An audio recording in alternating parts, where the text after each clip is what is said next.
अस्सलाम वालेकुम। इस्लाम ने जितना इल्म जदीद दुनिया को दिया, अपने साइंस की तरक्की के जब मुस्लिमीन साइंटिस्ट ने की, तो खुर्दबीन भी ईजाद की, तो इन लोगों ने बैक्टीरिया भी देखा और बहुत कुछ देखा। उससे यानी कि बहुत सी आगे इल्म में वसअत आई। तो अब वो यानी कि साइंस फेल हो चुकी है वायरस पे आके। जिस जगह पे साइंटिस्ट को कोई चीज़ नज़र नहीं आती, किसी किस्म का मसला नज़र नहीं आता, सिर्फ इन्फेक्शन नज़र आता है, एक इन्फेक्शन हुआ है बॉडी में, उसे वायरल इन्फेक्शन कह देते हैं। वायरस इनको फिर नज़र नहीं आता।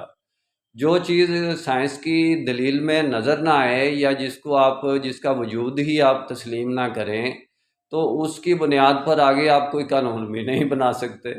तो इसलिए जदीद साइंस यानी वायरस पे आके फेल हो गई है, इससे आगे वो जा नहीं सकते। इसकी बड़ी मिसाल कोरोना डी की, जब ये मुहिम चला रहे थे, तो उसमें ये नाक के ऊपर वो पहनते थे कि सांस के लिए इसमें वायरस ना चला जाए, तो ये बीमारी आगे ना फैले।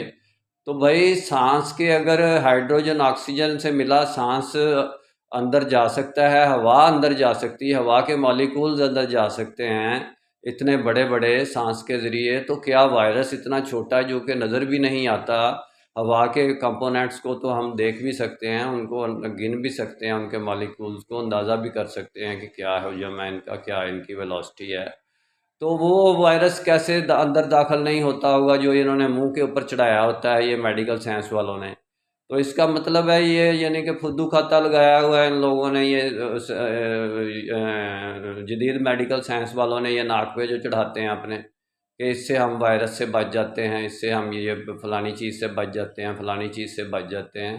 किसी चीज़ से भी नहीं बचते मेरे भाई, ये सिर्फ एक धोखा है, एक यानी कि एक चीटिंग है कि जो दिखाई जा रही है कि हमने तरक्की कर ली है और मुंह के ऊपर हमने ये नकाब चढ़ा लिया है और इससे हम छुप गए हैं, इससे हम नज़र नहीं आ रहे।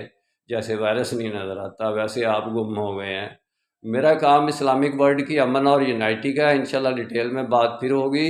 निस्बत वहदत खिदमत खैर के साथ। अल्लाह हाफिज़।